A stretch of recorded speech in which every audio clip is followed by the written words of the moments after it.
Hey, what's going on? This is Gary from fitnessfirstnutrition.com. This is the Gary Brown podcast. This is the very first episode right here. So please like, comment, share, subscribe. We're going to cover a wide array of topics today. Um, we're going to start off with housing. So I cover everything from fitness to business, news, politics, pretty much everything. So we're going to start off with housing. So housing is a bill being proposed in California, and I'm going to play a video of the guy speaking on the bill. But I'm going to speak on the guy. I'm going to speak on it real quick. But I play a guy. He's going to speak on what the bill actually entails, and I'll give you my point of view on it. So just a quick overview of it is to keep corporations from buying up all the houses, which is kind of a thing right now. But I'm going to play him right now, and then I'll give you some commentary afterwards, if I could. Bear with me again. This is my very first live.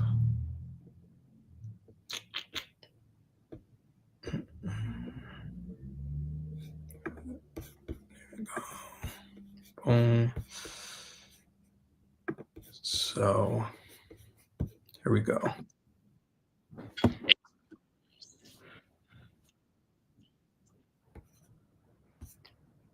From the top.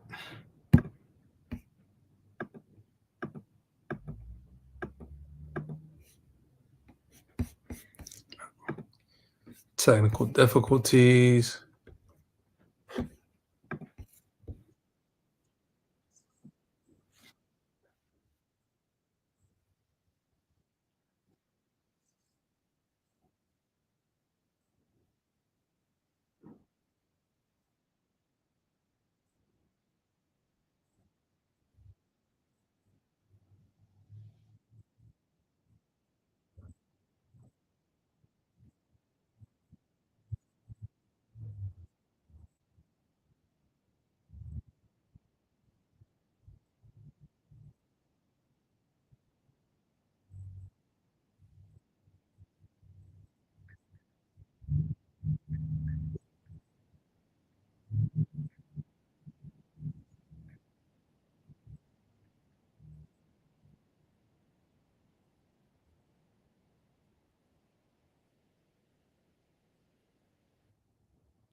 All right. So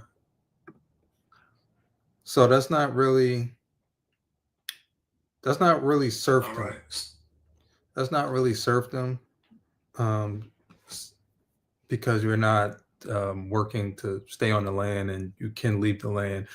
So it's a bit of hyperbole there, but it is quite dangerous and it really affects the home prices by having people having corporations come in and buy up the houses because they have pretty much infinite money. You have really huge corporations coming in, and you might have a BlackRock. BlackRock is one of the most valuable companies. They're a hedge fund, and they manage most of the world, most of the large companies. So they come in and although they don't do it directly, they own companies. They back companies that purchase these homes.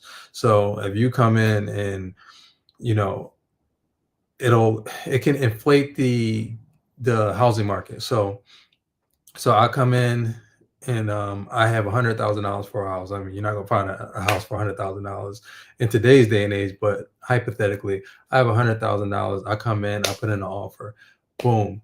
Then you have a BlackRock led company, a Berkshire Hathaway led company. You have Zillow. Zillow may have gotten out of the business because I think they lost a lot of money um, trying to buy and sell homes, but they come in and they can offer 110, 120, 200,000 because they don't need the money back immediately. So whether I'm buying a house to have a rental property or whether I'm buying a house for me and my family, you just simply can't compete. Or if you can compete, you just end up in a ton more of debt. So it'll artificially inflate the housing market because they can just raise the price. It's like going to a auction and somebody comes in and they just keep raising it up, raising it up, raising it up. So you might have got the car or whatever item it was for $1,000, but these people, they just keep upping the bid. But you need your house, you need a house, you need somewhere to live. So you say, okay, well, I'm gonna just have to make it work. So I'm gonna have to get a $200,000 loan instead of a $100,000 loan.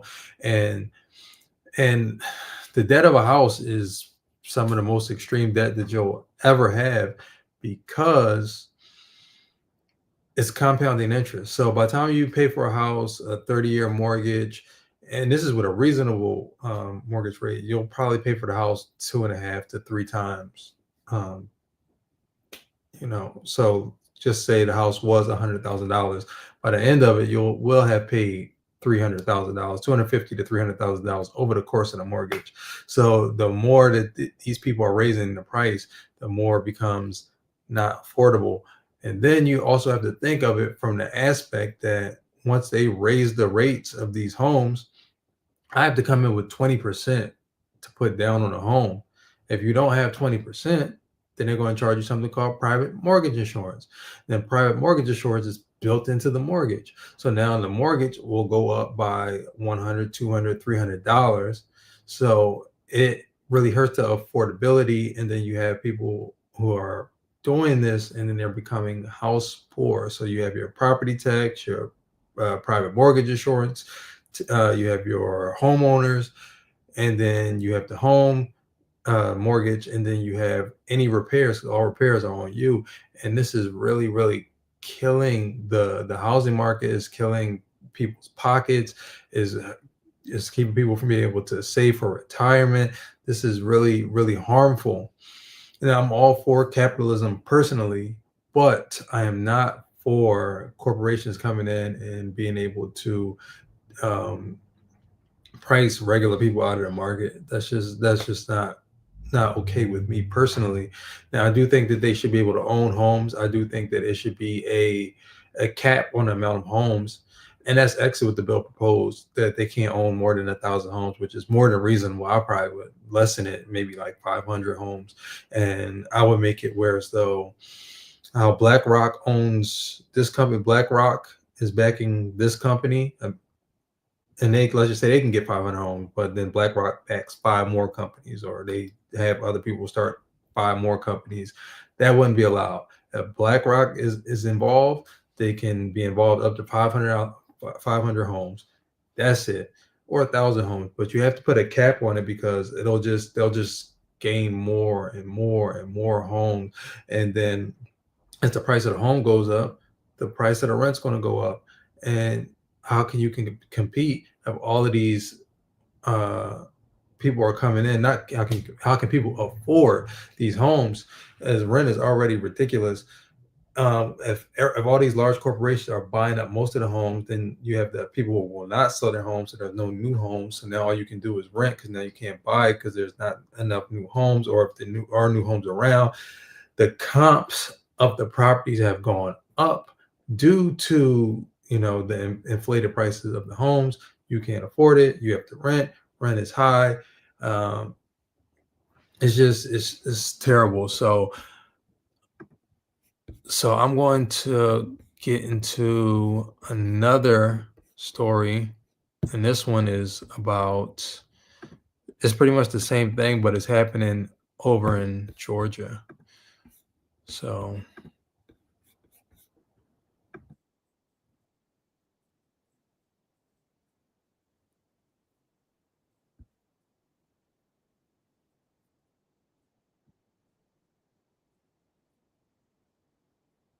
Dowdna is live in Paulding County. And Michael, this is important because it drives up prices for everyone. Yeah, when you're talking about tens of thousands of homes involved here, well, it can make an impact, meaning that homes that you see like this one that would originally have been a starter home about a decade or so ago are now for lease. Signs in front yards showing not a home for sale, but for rent. Atlanta has more of these types of properties than the next couple of metro areas combined. These properties are single-family homes owned by corporations, not people. And Atlanta is the #1 location for these houses in the entire country, according to GSU professor Taylor Shelton. Just a decade or so ago, none of these companies even existed. But a recent study found that just think about that. Within less than a decade, these corporations have already come in and purchased roughly 19,000 homes just in the Atlanta area alone. And this is going on in various different places, including various different places in California. So if you give them another, and it's only going to, once you start to build something, it's hard to get the first 5,000, but the next 5,000 is easier because you can bankroll. You can use the money that you're getting from the first 5,000 homes, and you can use that to bankroll plus the extra money that you already have, and you can use that to bankroll the next 5,000 homes. And these people have pretty much blank checks, like they have unlimited, darn near unlimited money, not completely unlimited, but darn it, compared to me, compared to you, they have unlimited money. So this is within less than 10 years. So you give them more time to build up, it's going to get crazy. 3 companies known to customers as Progress Residential, Invitation Homes, and Main Street Renewal own more than 19,000 homes in the metro area. The homes that most of these companies are buying are exactly the kind of starter homes that 15, 20, 30 years ago would have been first-time home buyers. And in certain areas, these corporations can own most of the homes in a neighborhood. Take this street where every single house you see is owned by Invitation Homes. That's ridiculous. They bought the block. That's what they talk about. Buy the block. They have bought the block. The block has been purchased, it's owned, and it is being rented out. And I can guarantee that the rent is high. Built to rent and not to buy, impacting the entire market as a whole.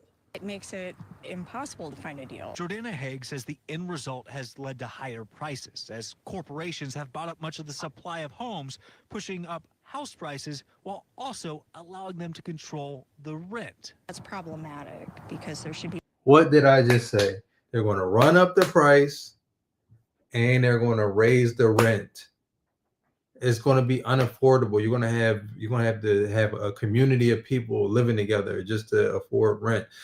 The price of the amount that people are being paid is not increasing with the inflated prices of rent and home ownership.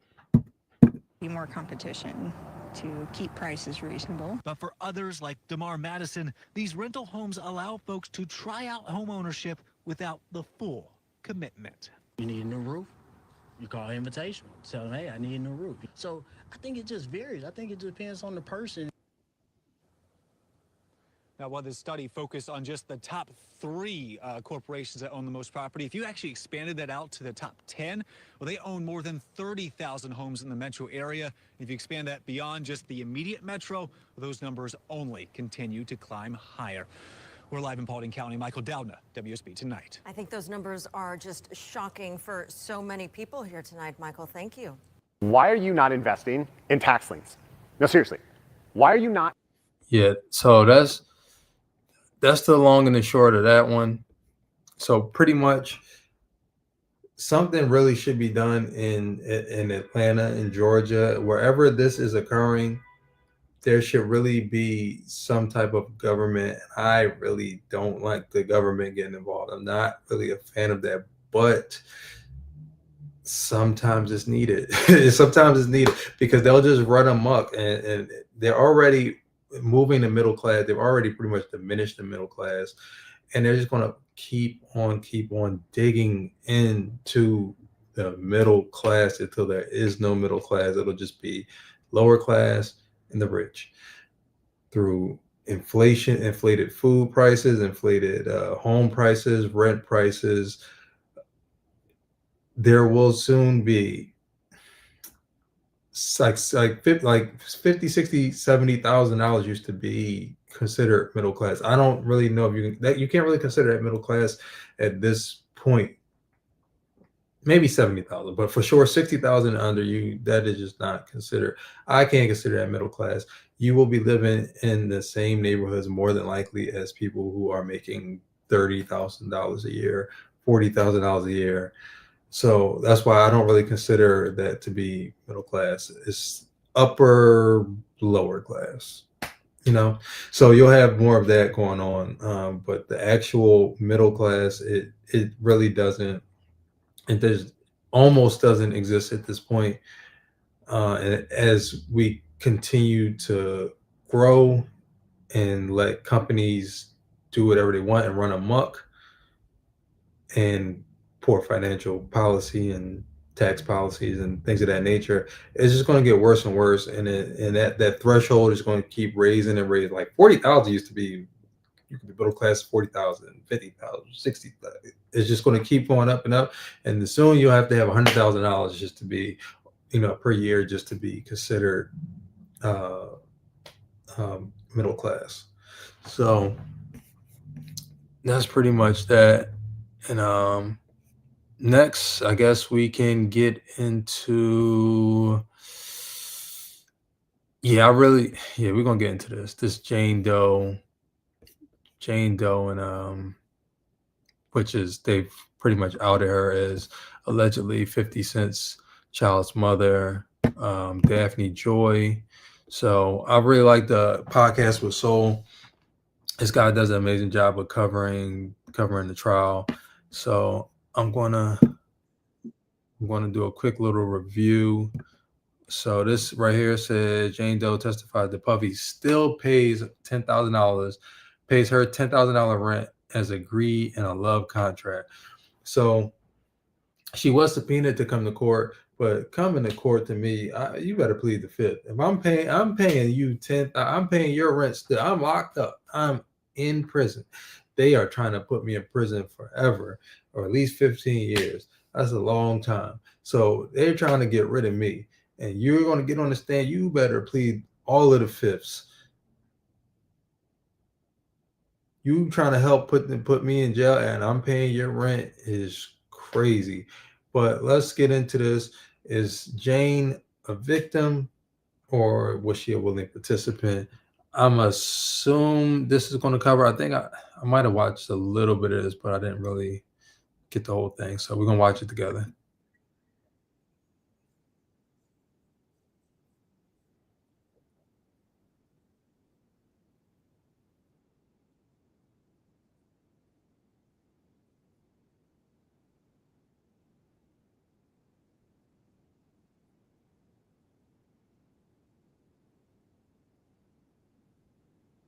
Podcast with Soul. Go subscribe.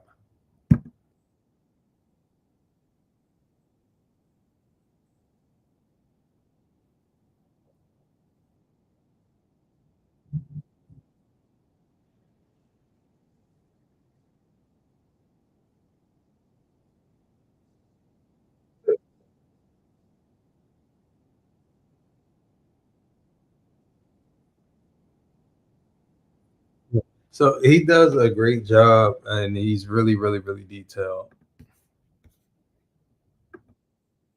Apparently, he's really, really hungry too.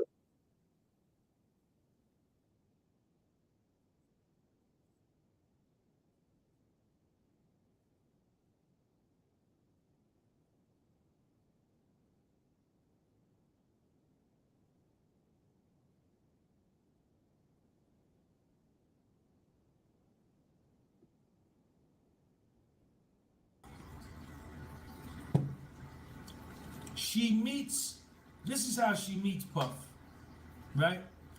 Puffy is dating this other honey. And Puffy tell the honey he messing with, like, yo, come on down to Miami, y'all come down, bring your friends, come and hang out. So they come down, and Puffy takes them on his yacht for dinner. He invites them to Two-Star Island. They go on his yacht for dinner. The way Jane Doe explained it, she went to the bathroom. Puffy was there by the bathroom. They exchanged phone numbers, and they started texting and communicating with each other, even though She's starting off right now. She's a sniper. She's trying to snipe her friends, man. This is not uncommon, probably especially in these type of circles here. He's a really rich man, and definitely most women would look at him like he could change their life because financially, obviously, he can change their life. Her friend who brought her to Puffy's house was still dating Puff. This is who she is. She's stabbing her friend, cutting her friend's throat, flirting with her man, and her friend brought her there. So, Puffy stays in touch with her. Jane Doe's girlfriend was seeing another dude too, besides Puff. All this is in my notes, man. I got notes, man. I got the dopest notes ever, man. I take the best notes. I take notes better than anybody.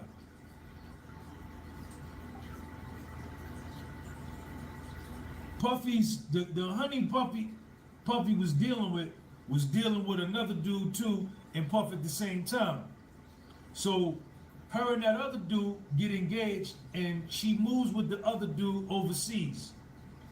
So now that Jane Doe sees her girlfriend and dip with the other dude, she tells herself it's okay for her to start messing with Puff. So Puff invited her to Miami. She went to Miami in January 2021. Puffy got her a hotel room. And at the very first meeting,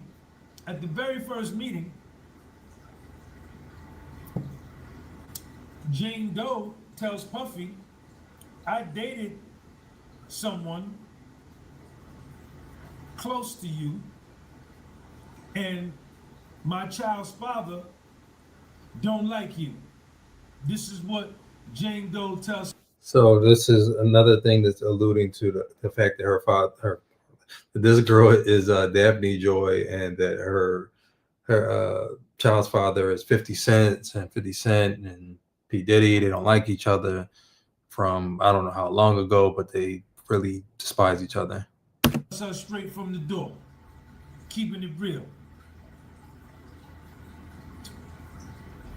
Puffy was like, all right, cool. I don't care. So they chilled. They made love all night, and they walked on the beach. Then they got starting off a little romantic. Dressed up, went out for a date night. And Jane Doe testified on the stand that when she left Miami, she was head over heels in love with Puff. I was head over heels already. The next month, that was January 2021. The next month, February 2021, Puff and Jane Doe flew to Turks and Caicos for 9 days. Then they went to the Bahamas for 9 days on his private jet, along with KK, the chef, the butler, a photographer, and a barber. This is what she testifies to on the stand. So this is what they now refer to as love bombing. Before they would have either called this running game or tricking or a little bit of both, dash of both. Jane Doe tells Puff she's a content creator, she's a single mom. All right, now. I hate to keep stopping, but let him cook. But what content does she create? I don't know her to create. She take pictures for Instagram. That is not a content creator. And when they come back from the 15-day trip, Puff say, yo, I know you was chilling with me for 15 days. You ain't been able to create no content. I'm gonna send you some money, just to make up for the money you missed by chilling with me. He sent her $10,000. On that trip, they took ecstasy, and then she says after that trip, she was even deeper in love. After the trip to Turks and Caicos into the Bahamas, she's in love after hanging out for less than a month and having sex, it's not love. You might love what he did for you, how he made you feel. I'm pretty sure a 15-day trip to different various islands and having an extravagant vacation, to a couple of extravagant vacations may feel good, but let's relax on the love. Where they both took ecstasy. Moving this summer? Pods is the most awarded container moving company. Pods brings the container to you, then we'll take it to your new. When she left, she was even deeper in love. And Puffy told her right then, after the trips to Miami and the trips to Turks and Caicos and the Bahamas, I really like you, Jane Doe, but I'm seeing multiple women. Told her to her face, right to her grill. Jane Doe testified on the stand. He told me that, but I didn't care. I loved him and I was going to deal with it. So let's keep it real. She didn't love him. She's going to deal with it because there's an opportunity. He done sent you $10,000 for the 15 days that you didn't work. That who knows if you ever even made $10,000. And then he took you on the vacation for, I think it was an 8-day and a 7-day, 2 various different islands. And I'm assuming that you like the sex. Walks on the beach. You like the lifestyle that you could have led, and that's perfectly fine. And obviously that's why you don't care about other women. And then you probably think that you can move into that number one spot, but hold on. I understood what he told me. She ended up moving to Los Angeles. Puffy gave her $6,000 to help her move for the truck. When they first started having sex, Puffy would like to have porn playing, and he would have Jane Doe dress in provocative lingerie, and that they would make love for 24 hours with baby oil, and then he would change out the white lights for red light bulbs. If it's two things this boy loves, it's red lights and baby oil. It's gonna be baby oil involved in all his activities. So yeah. Jane Doe testified, I loved the sexual experiences. They felt intense, and I loved Puffy very much.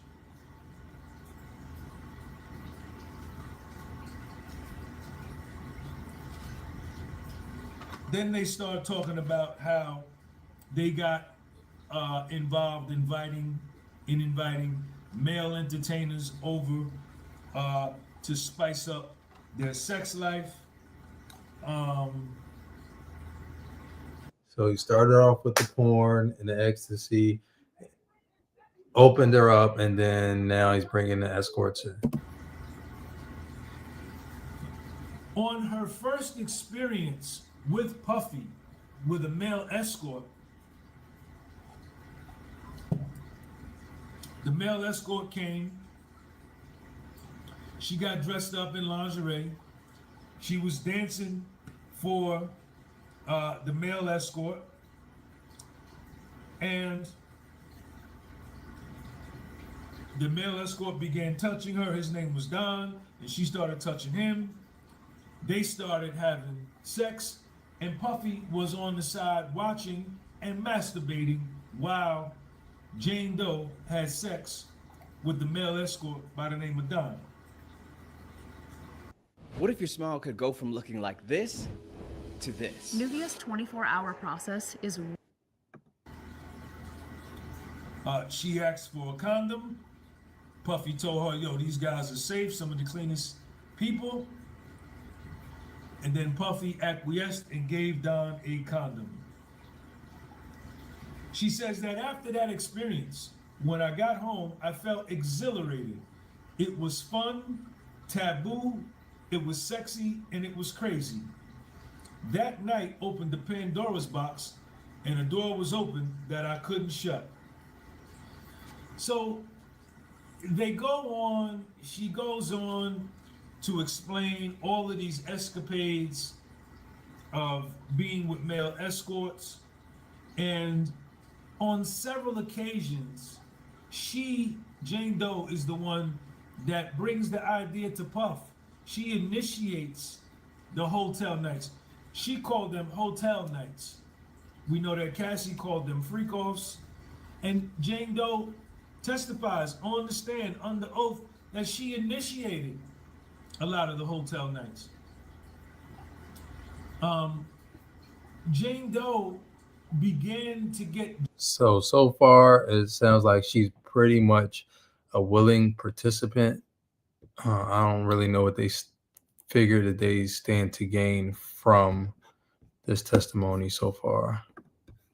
Jealous when she would see on Puffy's Instagram, in his stories, that he was working out at his house in his gym with another woman.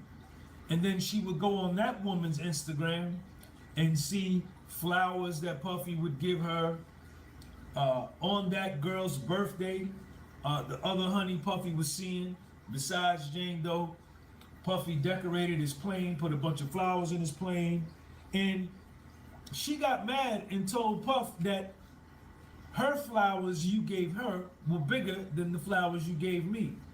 And you're taking her to Turks and Caicos. I see the Instagram posts, and I want you to take me. You never take me to Turks and Caicos.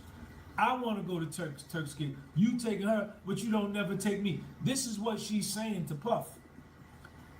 And Puffy is telling her, yo, I told you I date multiple women. Right? I let you know this up front. This ain't nothing new. But Jane Doe, nonetheless, continues to get jealous of Puffy and his other girl. And, you know, they began to argue and fight and fall out and this and that. But she never lets Puffy go.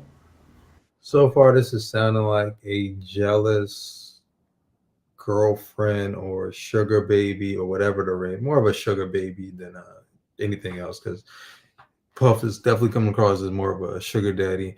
He hasn't, thus far, we haven't gotten to any point of violence, although he's not on trial for violence. He's on trial for RICO, sex trafficking, and blah, blah, blah, various other crimes, but not domestic violence. But at least in this instance, he hasn't put his hands on anyone yet. Puffy disappears for a few days, comes back.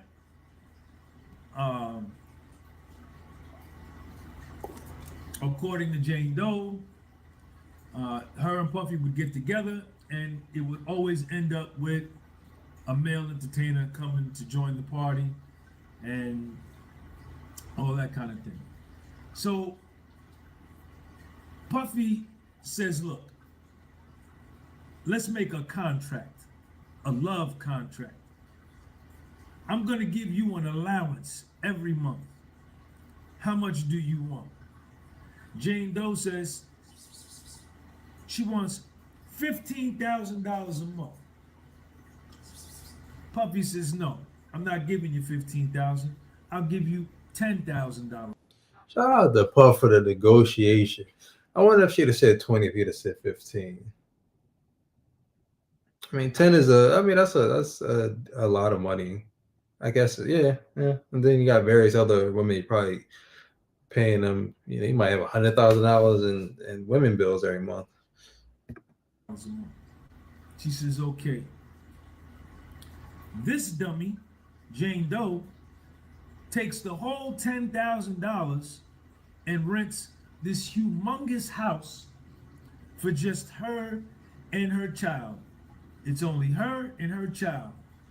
And she rents this humongous house. She asks Puffy for money for furniture. Puffy sends her another $15,000. What are we doing? Why would you take if somebody's giving you, if you work somewhere, I'll break this down to regular people terms.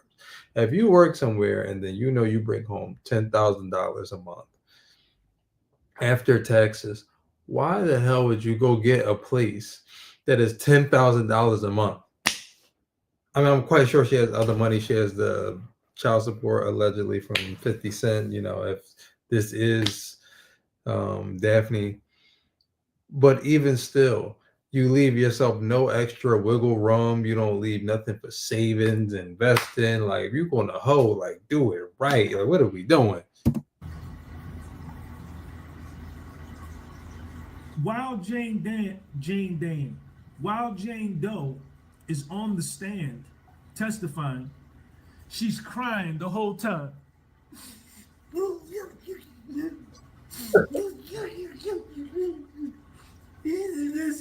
She's crying the whole time. We got to take breaks.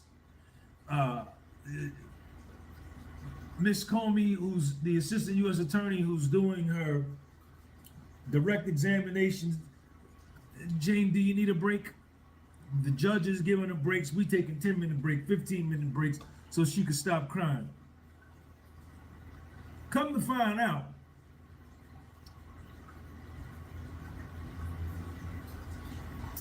the assistant U.S. attorney asks her, this love contract took place in 2023. Hold on. Jane Doe also testified under oath on the stand that she reached out to the male entertainers. It was her idea to reach out. She contacted them. Now, why would the prosecution even call her? This does not seem like it's working out in their favor at all. They're the ones who subpoenaed her. I don't know if Puff's defense attorneys would have called her, but this does not seem like somebody I would want on a stand when she's saying that it was her idea to call the escorts. She would be in touch with them.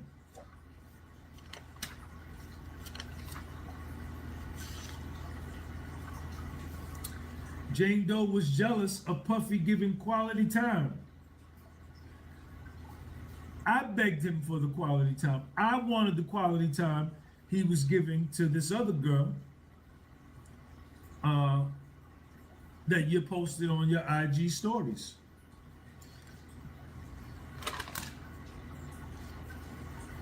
Again, the jealousy, out of jealousy. The average American has a household debt of $104,215. Are you one of them? No. Your home. Oh.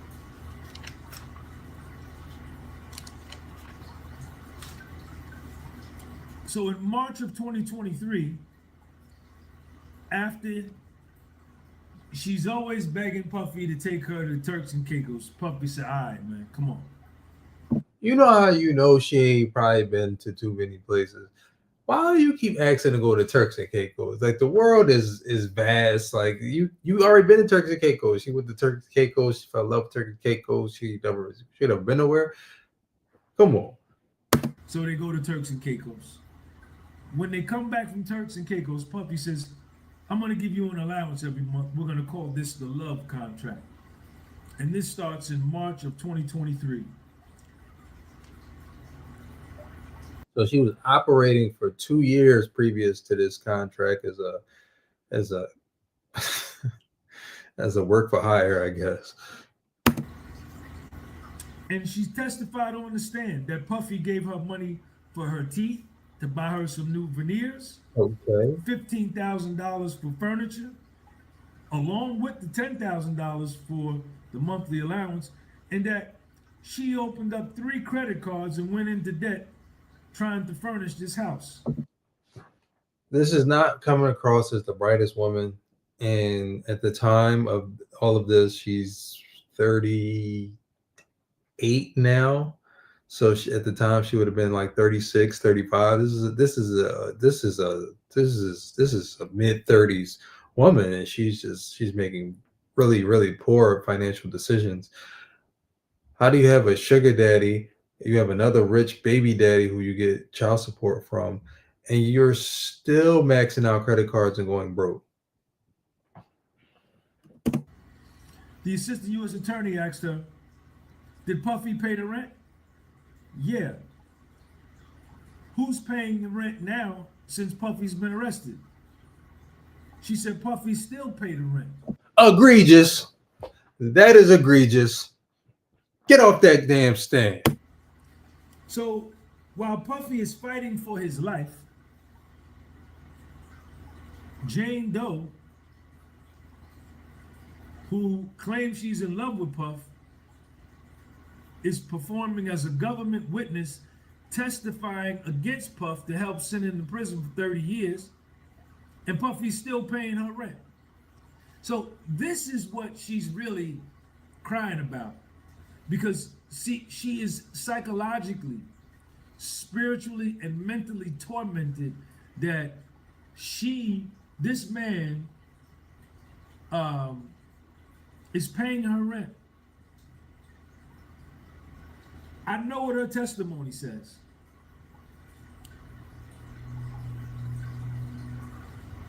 Puffy looked out for her, and here she is on the witness stand, and he's sitting right there. Struggling to pay off your debt? National Debt Relief is here to.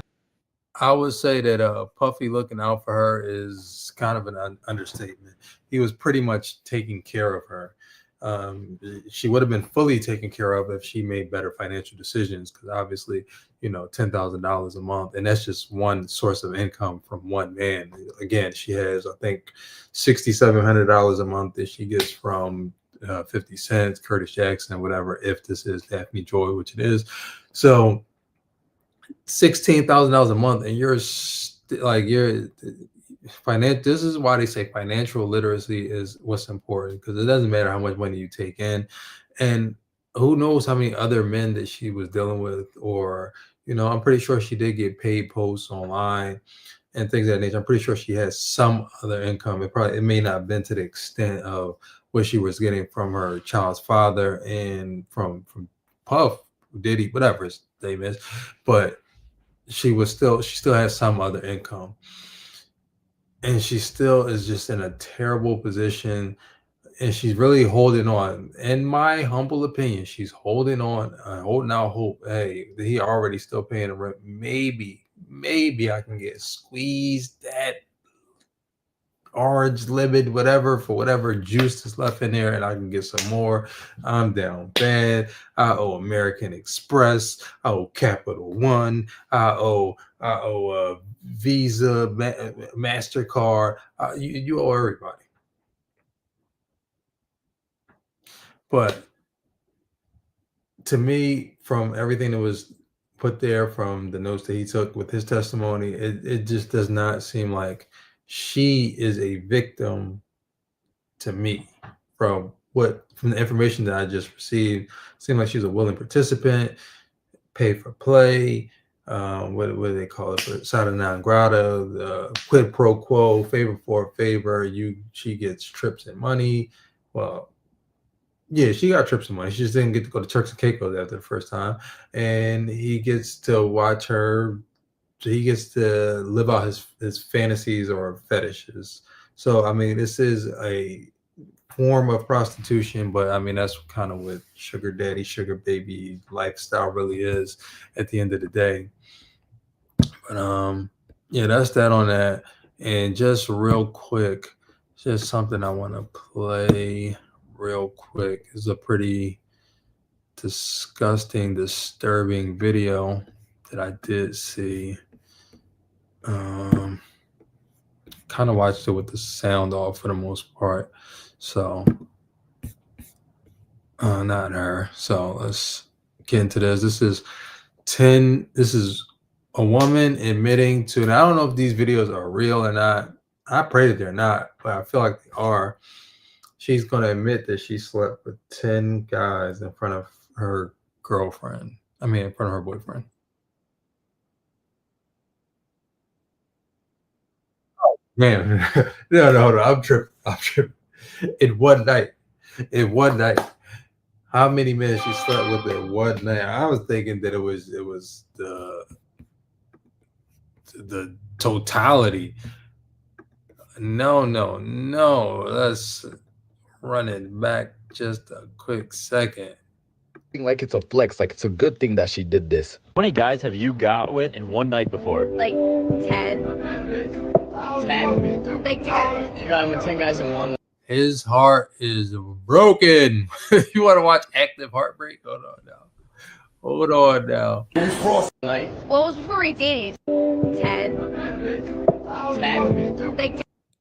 That's the smile. You smiling, but you really dying inside. That's what's happening to that young man right there. And look at, he ain't worth a damn.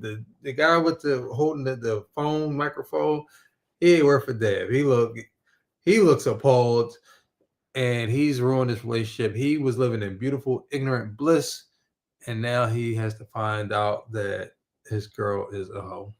You got him with 10 guys in one night. What was before we dated? It doesn't matter. It does matter to me. It does matter. Nobody cares if it was before you were dating, if you were a prostitute, if you were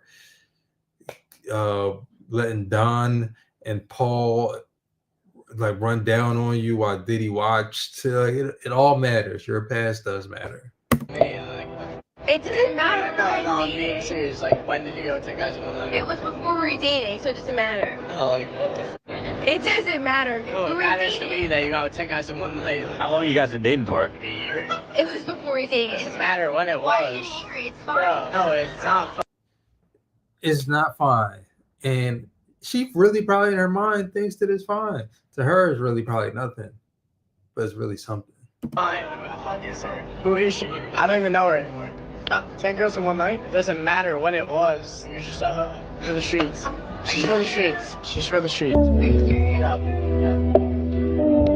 Time to find another girl she ran through. So that's the second or third video that I've seen like that just within the last day or two. The other one was I was going to play it, but I opted not to. But it was a woman. She was so excited. She was so excited to let people know that she had sex with 5 different men in one night. And is this it? I'm not sure if I have it or not. No, that's not it. Here it goes. The craziest summer break confession. Oh my gosh, bro! Hold on! Say it. But one summer, like, I got really. The excitement. She's so happy. And there was just a group of like 5 guys, and a train happened. But like, it wasn't anything crazy. 5 isn't even that much, bro. Where's your dad? Where's your mom? 5 isn't even that much. It's not that much. It's not that much. It's not that much. If I would have went to 6, that would have been crazy. But I only went to 5. What the? It was like 2 summers ago. It was not. It was nothing, bro. Next summer, I'm gonna up it to 6. Maybe this summer. Damn, that's crazy. Well, let me be that +1 then. This generation is cooked. That was no, you can't be. Why would you even want to be the +1? That's disgusting. Anyway, so this was episode number 1 of Gary Brown Podcast. I'm Gary Brown from fitnessfirstnutrition.com. Feel free to head over to fitnessfirstnutrition.com and grab whatever supplements you need, meal plans, workout plans, all digital, all priced. But anyway, you can like, comment, share, subscribe, and I'll see you on the next video.